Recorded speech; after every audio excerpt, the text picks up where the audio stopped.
Hot FM News. Clear, concise, and informative. It is always nice to have you join us on the News Machine, the hottest news magazine show on radio. We are reaching you from Hot FM stations in Lagos on 93.3 FM, Hot FM Abuja 98.3 FM, and Hot FM Owerri 99.5 FM. 7 a.m. to 7:15 a.m. Monday to Friday. I am Otobong Nkanta.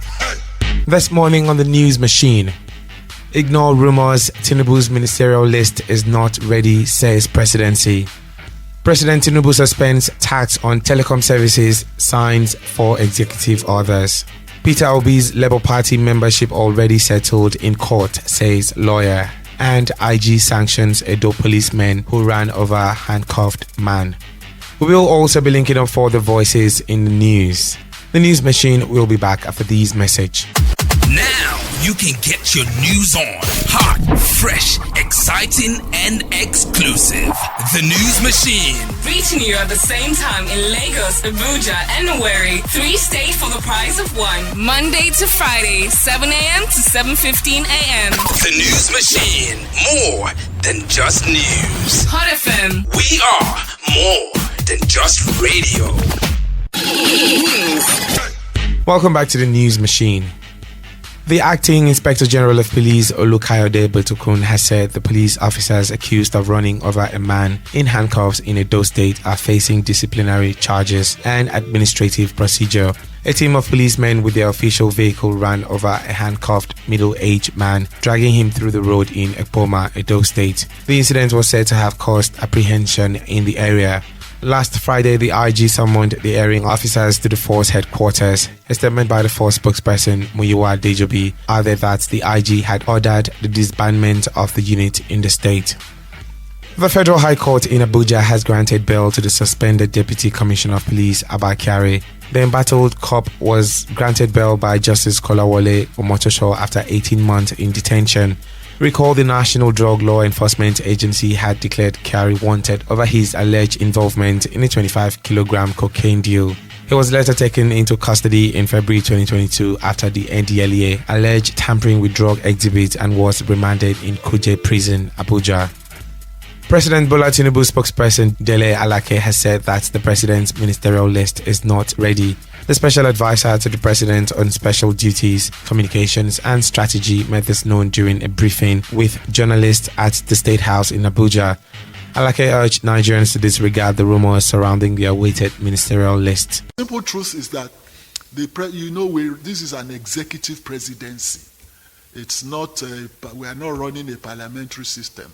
So the president, the buck stops on his table, and he decides when it's fit and proper for him to make his cabinet list known.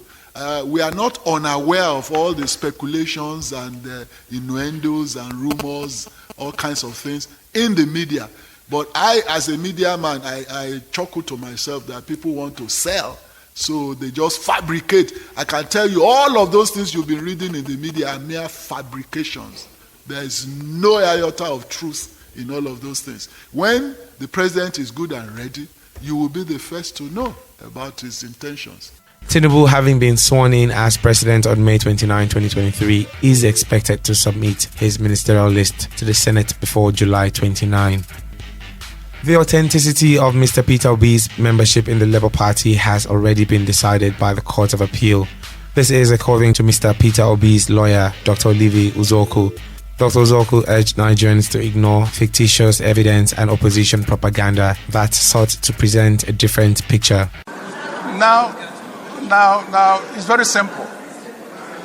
The membership of His Excellency Peter Obi has been determined by the Federal High Court, and they went on to Court of Appeal. Court of Appeal confirmed the decision of the Federal High Court. So it's a no issue. It's a judgment in rem. It's a no issue.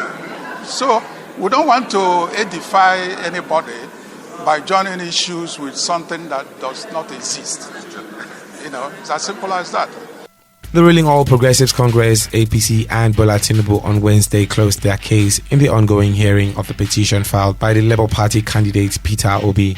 Among the documents submitted to the court is a register purported to be indicating that Obi is not a member of the Labour Party as stipulated by the electoral guidelines.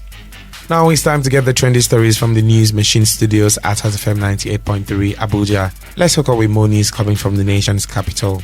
Good morning. Here's the news from Abuja. President Bola Tinubu has approved the suspension of 5% excise tax on telecommunication services in Nigeria. He has also approved the suspension of excise duties escalation on locally manufactured products in the country. Special advisor to the President on Special Duties, Communications and Strategy, Dele Alake, disclosed this during a press conference with State House correspondents. Alake told journalists that these were parts of 4 executive orders signed by the President. He said the decision was taken to reduce the suffering of Nigerians, especially in the area of multiple taxation, as well as creating a friendlier environment for both local and foreign businessmen. Now, upon taking over the reins of government, the president promised to run a government that will not make life difficult for Nigerians or asphyxiate or stifle corporate entities in spite of the challenges the federal government.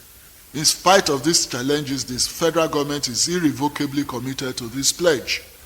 And you all recall that prior to the advent of this government, certain tax changes were introduced in the dying days of the last administration. Tinubu also ordered the suspension of the newly introduced green tax by way of excise tax on single-use plastics, including plastic containers and bottles, as well as the suspension of import tax adjustment levy on certain vehicles. Here's Dele Alake again. His Excellency President Bola Ahmed Tinubu promised to address business unfriendly fiscal policy measures and multiplicity of taxes.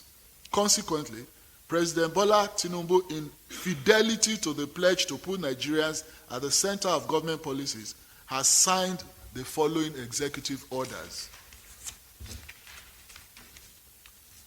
Executive Order 1, the Finance Act, Effective Date Variation Order 2023, has now deferred the commencement date of the changes contained in the Act from May 28, 2023 to September 1, 2023. This is to ensure adherence to the 90 days minimum advance notice for tax changes as contained in the 2017 National Tax Policy. Executive Order 2, the Customs Excise Tariff Variation Amendment Order 2023. This has also shifted the commencement date of the tax changes from March 27, 2023 to August 1, 2023, and also in line with the National Tax Policy. Order 3, the President has given an order suspending the 5% tax on telecommunication services as well as the excise duties escalation on locally manufactured goods. 4, further to his commitment to creating a business-friendly environment, the President has ordered the suspension of the newly introduced green tax by way of excise tax on single-use plastics, including plastic containers and bottles. In addition, the President has ordered the suspension of import tax adjustment levy on certain categories of vehicles. Like I said earlier on, any vehicle of 2,000 capacity, engine capacity and above. Other presidential advisors at the briefing also said the president assured Nigerians that there will not be further tax raise without robust and wide consultations undertaken within the context of a coherent fiscal policy framework. This is Zacchaeus Adedeji, Special Advisor on Revenue. The focus of this administration is to harmonize our taxes, the way we collect it. Mr. President actually wants to simplify and make it friendly to business, the way we operate taxes in Nigeria. And as we know that when you talk about the revenue management, it's not only in tax collection. The starting point is our economic policy, because our aim is not to tax poverty. Our aim is not to tax production. Our aim is to increase our productive activity, capacity to produce. Then we can tax our consumption. And that is the direction of our economic planning. And then we want to increase the trust that we have in government. And if you observe what has happened in the last few days, the last few months that we've been here, we've kept to our word. Part of what we are doing today, just to increase this trust, that we are here to do what is the best for the country. And this is Dr. Doris Uzoka Anite, Member Policy Advisory Council on National Economy Presidential Strategy Team. So the president and this administration is very sensitive to the plight of the Nigerians, and like he's already promised, we will ensure that the suffering is reduced and also ensure that businesses operate in a more friendly environment where we manage taxes in a way that it is also very business friendly. In addition to, of course, we are here looking for increased revenue, but it should not be at the expense of the average Nigerian. Adenike Laoye is SSA on finance.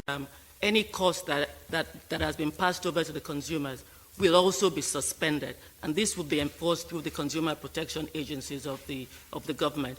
We do know that ultimately, as all my colleagues have said, the ultimate gain is to alleviate the plight of Nigerians, and we will ensure that this is done through the appropriate agencies of government.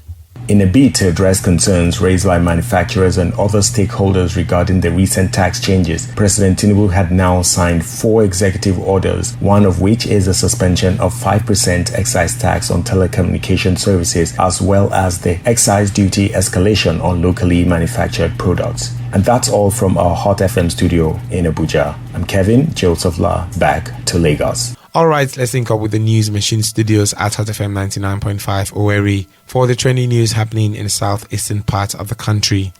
Good morning and thank you for joining us.